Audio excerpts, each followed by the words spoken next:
Guys, I hope by this time, nabasa nyo na yung terms update sa ating ads on Reels at in-stream ads. So, may gusto lang ako guys na i-emphasize na dalawang bagay. Ito yung letter A at letter K. So, dito muna tayo guys sa letter A. Ang nakalagay kasi dyan guys, na kailangan na matapos nating i-set up yung ating payout account within 6 months.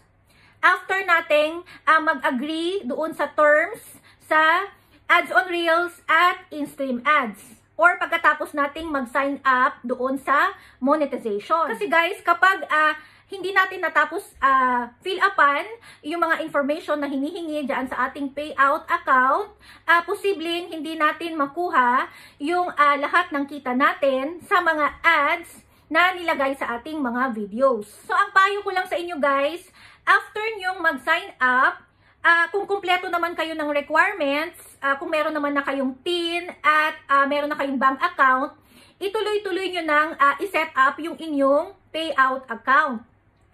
Huwag nyo nang paabutin ng hanggang 6 months. Para guys, wala na kayong iniisip. For example naman, hindi pa kumpleto yung requirements mo. Wala ka pang TIN at wala ka pang bank account.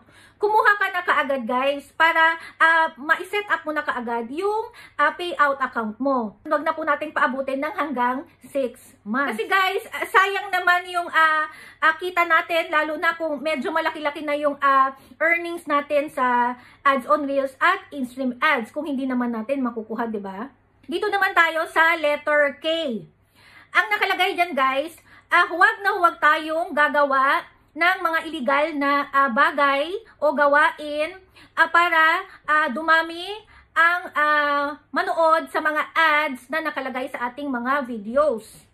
For example guys, sa ating mga Reels videos, di ba meron tayo dyan sa ibaba ng video na banner ads. So, bawal po yan pindutin ng paulit-ulit. Doon naman sa guys, sa ating long form videos, bukod dun sa Reels videos natin, di ba meron tayo dyang mga pre-roll ads, mid-roll ads, at post-roll ads.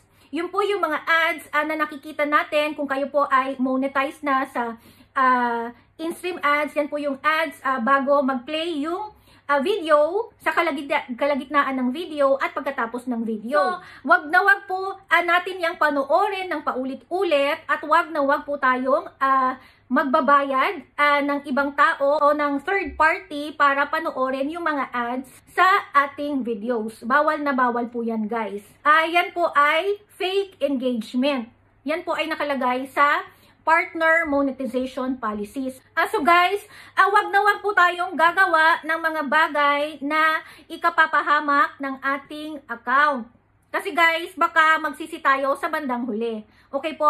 Lahat po ng ginagawa natin dito sa loob ng FB ay alam na alam po yan ng AI ni FB. So mag-ingat po tayo sa lahat ng mga activities natin dito sa loob ni Facebook. Dapat po lahat ay organic at bawal na bawal po talaga ang mga fake engagement. So sana guys, malinaw po lahat yan. Kung may natutunan guys sa video na ito, paki-share na lang po. At kung hindi ka pa naka-follow, huwag kalimutang mag-follow para lagi kang updated sa mga susunod ko pang videos. Bye guys!